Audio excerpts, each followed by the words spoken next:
man, I'm back. It's popping in the studio tonight, so it's a lot going on. We got motherfucking Crispy Life in town. He got the studio booked out for a few days. You know what I'm saying? Shit is going down, man. There's big major things going on in the city, man. Tap in, make sure you following the movement. FREEZ TV on YouTube. Like, comment, subscribe, all that shit. Tell your baby mama to hit us up. Tell your sister to hit us up. Your cousins, your uncles, your friends. You know what I'm saying? Your aunties, all them people. Fuck with us, man. I got somebody in here tonight that's real special to the streets of Phoenix. He's produced for SIBO, DMX. Man, I could just go on. The list goes on. He got major placements, man. When you talk about streaming and really like paperworking your music up, understanding copyrights and publishing, understanding placements, licensing, syncing, and really getting paid off your music, he's one of the examples of how it works. You know what I'm saying? Just the other day we was going over some of his dad's paperwork, and his dad got billions and billions of spins on some records. You know, billions and billions of spins equal millions and millions of dollars. So, right now, help me welcome to this FREEZ TV world, my man from my hood, super producer, TRONZILLA on the beat. What it do, bro? What's going on? Thanks for coming in, man. Appreciate it, man. What's going on? Tell these people who you is. Tell them how you started, where you came from, and what you all about, bro. Well, I go by TRONZILLA. I've been producing shit close to 20 years now. I'm from the South Side. I'm from the Vistas. You know, born and raised.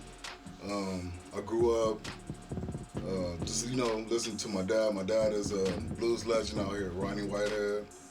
And he had a bunch of instruments in the house, you know, pianos, guitars, and all that stuff. So when he was gone, then I go in there and sneak and, you know, play his guitar and, you know what I mean, just learn how to do music like that. But I started off with the drums, you know, playing that all through grade school, high school. You know, later on, I was like, man, I think I can make beats. You know, I used to listen to music and be like, man, I think I can do that. You know what I mean, or do better. You know what I mean? So, you know, I got some equipment early on, and just started, you know, making beats. Yeah. Let me see, my brother blessed me with an MPC, and that's how I really got started right there, because I learned how to sample. Man, shout out your brother, man. Shout out my brother, Big Rod, you know. Yeah. He put so many people on, man. He put so many people in position, but this interview is about you, though. Yeah, you know. So, but how was it growing up with a dad who's like a blues legend and then picking up them instruments and feeling like, I'm finna figure this shit out? Man, it was a blessing, you know what I mean? Like, I can't get no better than that, you know what I mean? I got my dad that's been singing since he was probably like 10 years old. So he put out his first record when he was like 13. Mm-hmm. So, you know, he been doing this, so I'll be young and he'll be giving me the game and, you know what I mean, let me know I got talent, watch out for haters, you know what I mean, because they're going to be mad about that, and, you know, teaching me chords, or, you know what I mean, he'll be playing the guitar, I'll hop on the drums, you know, it was cool. He always blessed me with instruments and guidance, so, man, he was a huge part of my career. That's dope, bro. Yeah. So what was it like growing up in the Vistas and being surrounded by so much gang activity, but staying focused on the music and keeping your direction going? Man, that was the hardest thing, you know. In the Vistas, you know, out here it's like one of the most dangerous neighborhoods, you know. Shit, we born right into the gangbang, you know what I mean? So we done seen murders, drive-bys, pimps, prostitutes, you know what I mean? Crack, man, all that shit, you know. You know, I just had to bypass it, you know what I mean? And keep my head on the swivel, and I would try to, you know, stay in the studio and try to stay away from it. But, you know, I lived in the hood 20-something years, so, you know what I mean? It ain't really, you know, it's hard to get away from, but yeah. when you speak of producing, when you start getting good, who did you start producing for that really like lit that spark on you? I would say my cousin. My cousin Sonny Long. He was a rapper out here, and I was like, fuck it, you know what I mean? I'm gonna make some beats and give them to him. So, like, one of my first 5 beats, I gave to him, and they ended up blowing them up out here locally. You know what I mean? And I seen what one song can do for somebody's career, and just going off of creativity and not copying, how far you can go. So that's what I learned from that. That's dope. That's dope. What's the name? What's your first placement? What was your first record placed in the industry? The first, I would say, Rockadollar Swell. That was the first song that we had on the radio. It was in the clubs and stuff like that. So that was like pretty much my first like taste of the industry, you know what I mean? And learning about royalties and stuff like that. But after that, the first major was DMX. I did a song called Time to Get Paid, where I sampled Biggie and, you know, got it to X. Swiss Beats put it out, and my life changed overnight. You know what I mean? That's dope. Who else have you produced for and done different stuff for that you enjoy working for? Not just naming everybody that you've worked with, but who have you sent some shit to and you like the records when they came back? Like, that shit dope. Let me see. Young Buck, Little Flip, Chopper City, a bunch of my boy Sebo. Shout out to Sebo. All good artists, you know what I mean? All artists that I looked up to and listened to, you know what I mean? And how that feel?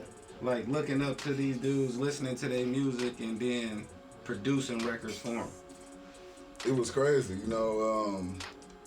The first person was DMX, and I gave him some beats, thinking that he was just throwing them in the trash, because I heard he would just throw niggas CDs in the garbage, you know what I mean? But I gave him a CD with 3 beats, and I got a call the next day from DMX, and I was just shocked hearing him on the phone, you know what I mean? It was crazy. And then I went and met him, and, you know, I couldn't believe it. It's just, I don't know, it's like, you know, you do music and you wondering like, man, who gonna put me on or who gonna sign me, you know what I mean, if I ever get big. And, you know, it happened to be DMX, so it was just unbelievable experience, you know. I know it was unbelievable for me too, just like being from the hood with you and growing up with you. I felt like I made it too. Yeah. You know what I'm saying? Because DMX, like, rest in peace DMX, and shout out everybody who Dame Grease and everybody who part of that movement. When DMX came over here and shot his video out in the front, I was just like, damn, this shit is crazy. Yeah. Like, you know what I'm saying? Like, it's on a whole nother level. But this interview ain't about DMX. Yeah. Let's get back to you. Yeah. So, that being said, how important is it to make sure your business is taken care of on your music, and for these producers to understand when they sending their placements out and they doing everything to negotiate some good situations? Yeah, it's important, you know, have yourself copyrighted. You got to learn about, you know, your pros, ASCAP, BMI, and all that. Like, when I got my first placement, I didn't know anything about that. You know, and the record was about to come out, and it was like, hey, you got ASCAP or BMI? I'm like, nah, what's that? You know, so I had to learn the hard way, learn a bunch of stuff from you know what I mean? But I had a bunch of stuff stolen in the industry, so it's just, you know, lessons learned, you know what I mean? I'm like, man, I should have had my shit copyrighted. Some stuff I did, some I didn't, you know what I mean? Some stuff people just stole anyway, you know what I mean? So, yeah, it's important to have your business right, you know. You want to live off your music. Man, that's important, because if it's copywritten, your music lives for like 75 years after you die. You know what I'm saying? Like, that shit is major. So, who you working with now? What you got going on now? Right now, I'm about to start a label. I'm gonna call it Zilla Records, you know. So, I'm looking for talent out there, you know, artists to produce for. I got my merch going on. You know what I mean? He brought me a shirt. Yeah, He brought me some TRONZILLA merch. BEATZ. Yeah, so, you know, man, I was working with Draco. Rest in peace to Draco. He got killed. Doing some stuff with Mozzie. And just a bunch of people, you know what I mean? Whoever's like reaching out. Just got so much going on, you know what I mean? Yeah. So much. So, where do you see yourself in the next 3 to 5 years? 3 to 5 years, just, you know, running a label, still looking for talent, learning how to play the bass, the guitar, you know what I mean, more instruments to be a better producer, getting with different engineers and learning from them, you know what I mean, getting my mixing better, and, you know what I mean, just becoming a stronger producer. Yeah, that's important. How, like, speak on that, the importance of understanding how to mix. 'Cause that's what make DJ Quick a little sneakier than everybody else. Yeah. Cause he don't just make the beats, he know how to mix his shit right. Yeah. You know, I really got into mixing after we were working with Aftermath. You know, we were doing some stuff on Detox, and I was hearing the music coming out of LA, and I'm like, damn, you know what I mean? How they bass sound so big and the drums and all that. So I got into mixing. So it's really important. I get with different engineers, you know what I mean? And I'll pay them, you know what I mean, for their time and just, hey, teach me how to make my bass hit harder and, you know what I mean? What do I put on my hi-hats and stuff like that? So, yeah, it's all a part of becoming a stronger producer out here, you know? Rockadollar, he's dope. How was that relationship? Y'all had like a special relationship. Like, how was that? What was, you know, speak on that for a minute. Yeah, Rock, he was the one that actually put me on. After, you know, producing for a minute, I would give my beats to Rock. He'd be like, oh, you know what I mean? You ain't ready yet. So, you know what I mean? He sent me to school. I went to Collins College and learned Pro Tools and finally got on with Rock. And, you know, Rock taught me all the secrets to the game, you know what I mean? Taught me how to sell beats. And, man, me and Rock did a lot, you know what I mean? I'm forever grateful for Rock, you know? Yeah, that's why I wanted to ask you about that so you can speak on that, because he's done that for so many people. And you don't hear a lot of people really like giving him his flowers or speaking up for, you know what I'm saying, for the stuff that he's done. But everybody who has worked with him has done some great shit. Yeah, Rock, he believed in my talent a lot. He gave me a whole studio. You know, he called me to the, so he had a big studio. We go down there, he's like, man, I got something for you. Go around the corner, I got a whole, you know what I mean, production studio. He's like, man, here, you can have it. You know, so, you know, he did so much. And Rock was my link to Aftermath. We did some stuff with T.I., you know. Man, so much, you know what I mean? He taught me how to get some money, you know what I mean? Selling beats and man, mixing to production to other hardware, just, man, everything. Yeah, that's a lot dope. to Rock, for real.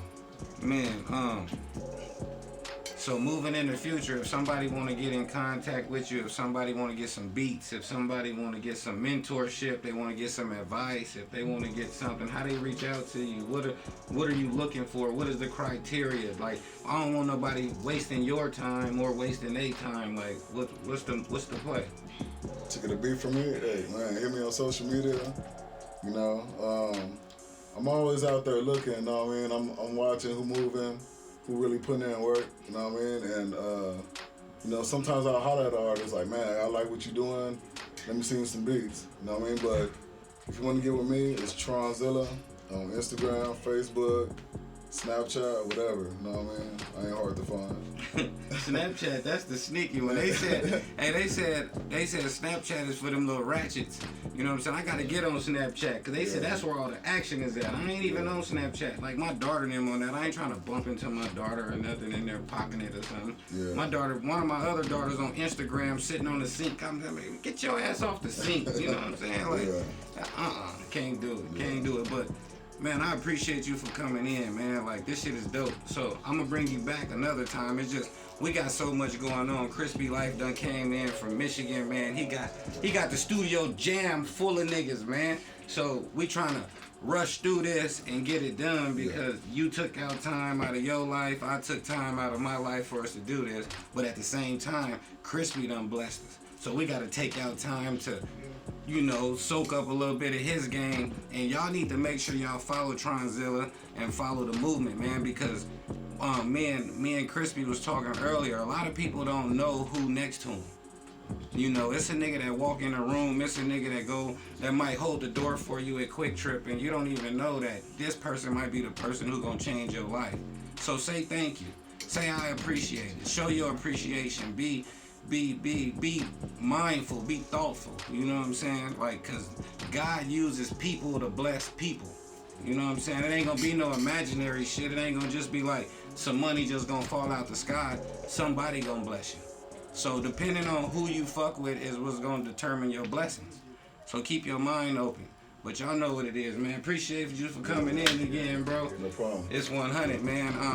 And tell your dad I said congratulations on getting this shit together, man. That shit is dope, man. But y'all know what it is, man. Like, comment, subscribe, share this shit. Make sure y'all following the movement. You either fuck with the wave or get waved at.